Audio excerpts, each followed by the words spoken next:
your host, Coach Jake. Today, we're talking about the Entrepreneur Playbook. Let's go. Okay. Winning strategies. That's what I want to talk about. The masterclass for small business owners and solopreneurs, right? So let's tackle these, what I consider the most pressing issues, and let's provide some quick solutions. Okay. I'm only going to be on for 7 minutes. I'm going to blast through this. Okay. Segment number one, the most important thing, right? Small businesses, solo entrepreneurs, you guys face very unique, individualized problems. Okay. Let's break them down. Cash flow. Number one, you have to get cash flow tattooed on the inside of your eyelids. This is what is going to ensure stability and sustainability and viability. Okay. That's one. Cash flow management. Two, marketing and branding, man. Marketing and branding. You are 84625. Who's your favorite wrestler? My favorite. Well, what do you mean? Like entertainment, exhibition wrestler, like theater wrestling, or competitive wrestler? You tell me that and I'll give you my answer. Okay, so number one, Entrepreneur Playbook, cash flow management. Two, marketing and branding. Crucial, man, crucial. Three, time management. Okay, you have to figure out how to leverage time. Do you know what leverage is? Leverage is a way of amplifying what you're doing. Would you rather work for $10 an hour or $10,000 an hour? You've got to leverage. It's the same hour, but how much productivity are you getting out of it? Okay? Team building. You got to learn how to lead. You got to learn how to put together a team that actually works for you. That isn't just cashing a check and isn't just showing up and scrolling on Instagram or something instead of working. And then five, okay, cash flow, marketing, time management, team building, innovation, and adaptation, man. You got to be able to pivot. You got to stay ahead of the curve. You got to keep your finger on the pulse of things. Is that fair? Okay. So let's go for a second into cash flow. Cash flow is way more than just numbers. It's about sustainability, right? You got to look at your expenses and try to minimize them. That's the easy part. Just review and break down and categorize your expenses. Okay. Two, you got to do the best you can to forecast your revenues. How to do that? I'm going to give you a super easy formula. Look at your last 3 best months, the 3 best months. Take the average of that. Okay. And that's your quarterly budget. And you multiply that by 4. That's your annual budget. Okay. That's how much money you make. Well, let's look at the profit on that. That's how much money you made. That's the profit. But if you look at the revenue, now you're like, shoot, I can actually spend this much money. Okay. 3, after analyzing expenses, forecasting your revenue, you got to start creating a buffer. You need a line of capital. You need savings, right? In case something unexpected comes up, there's a hiccup. Sometimes the economy takes a crap. You got to have all that. Fair? All right, throw me a number one or let me know what you want to talk about. But I'm blazing through this because I got an appointment in 4 minutes. Leverage financial tools. Okay. Leverage marketing tools. Marketing is actually the most important thing you can do. This is why I create. So like the guy asked me earlier, before the glitch, and I had to restart. He said, how do I get the best at wrestling quick? You go and you work with the best. This is what I've done.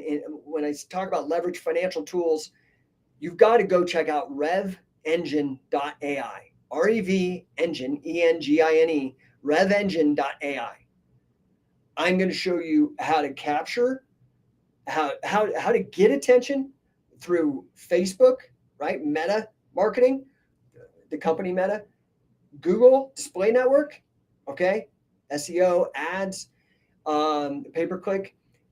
And then how do you create landing pages? How do you give away freebies? How do you capture the lead? Then how do you nurture the lead? And how do you close the lead? And then how do you keep the lead paying you?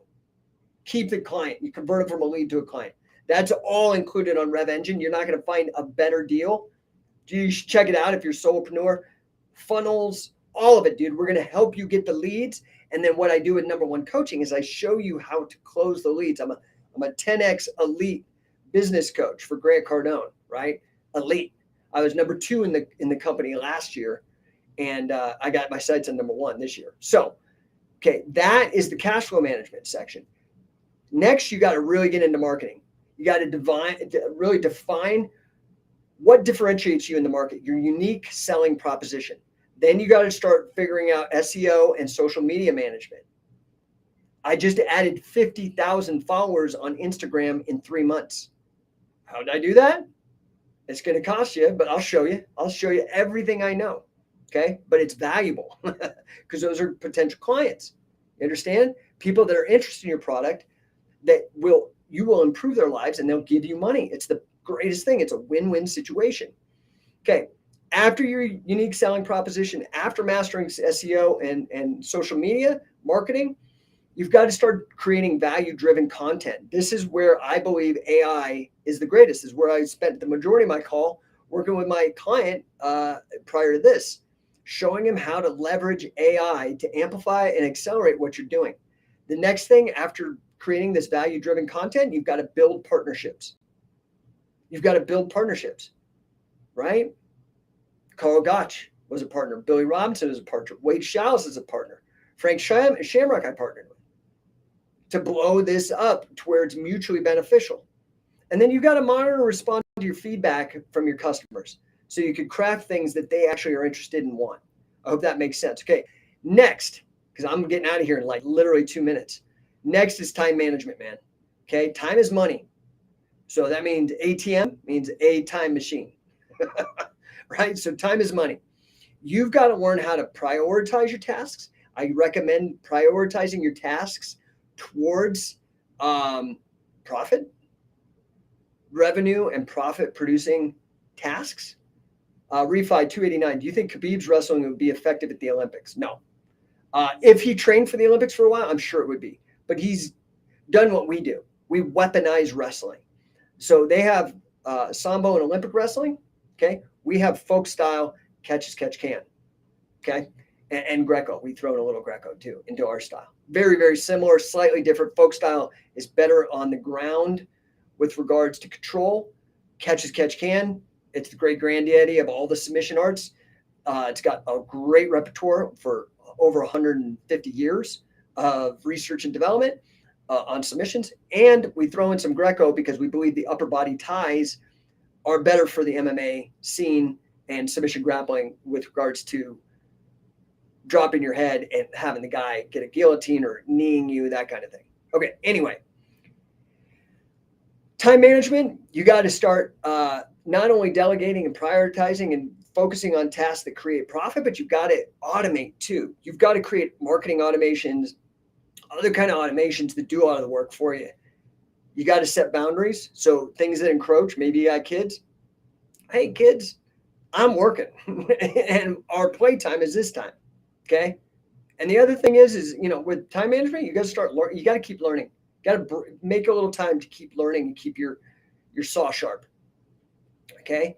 Now, creating a winning team, we're almost there. It's a strong team is a winning team. So you got to build one. One, you got to define what the roles and responsibilities and create metrics that people follow. Okay. This leads to what I call, and I wrote a whole book on it called Sportify. I don't know if you guys could see that. You see that? Sportify. It's beyond business gamification. It's backwards for you guys on Instagram. Anyway, you've got to encourage teamwork and innovation, and you got to start coaching people, right? Next, you got to have communications, got to be on point, check-ins, feedbacks, meetings, clear expectations. You got to have it dialed in. And then you've got to really push professional development for your people and for yourself. You got to keep improving, right? Last and not least, you've got to keep a mindset towards innovation and adaptation, right? You got to embrace new technology. I've spent probably 15 grand on becoming an expert in AI in the last 6 months. I'm a fast learner, dude. I'm blessed that way. I trained my mind to do it. I think anybody can. I've really dived deep into AI, but any kind of new technology, you've got to be creative, right?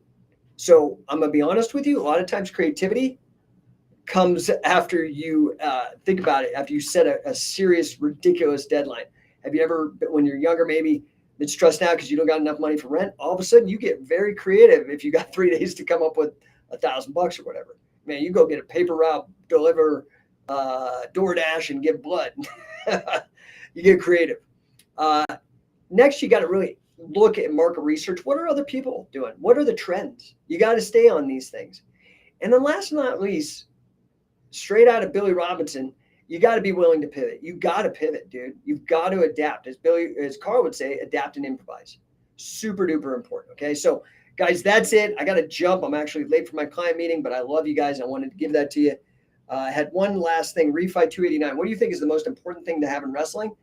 I think the most important thing is you've got to have conditioning. And conditioning isn't just physical fitness or VO2 max or anything like that. Conditioning is the ability to absorb the punishment and keep pushing hard in addition to the physical fitness, right? So when I first started coaching somebody new in grappling, you can always tell because just from the grips of the pushing, they are just bruised up all over, okay? We haven't even done anything. You do that for 3 or 4 weeks, man, that same activity, they don't bruise because their body is conditioned. So I think conditioning, which is not only that aspect, but it's also the physical fitness and pushing ridiculously hard. That's the foundational, most important thing. And I think you do it through wrestling, not elliptical bikes, not jogging. You do that through wrestling. And so wrestling games are probably the best thing to do to have in wrestling. That's what I've found in my study of wrestling for a long ass time. All right, guys, I appreciate you. I hope this was useful. What's up, Mozabella? Happy to see you. Oh my gosh, what a great person. Thank you so much. Happy to see you. All right, guys, I'm out of here. I know this was short and sweet, but I got to jump onto another call. Appreciate you. Hit me up in the DMs. Hope this was useful. Like, follow, all that kind of stuff. Smash the like button, as they say. But hit me in the DMs if I can help you.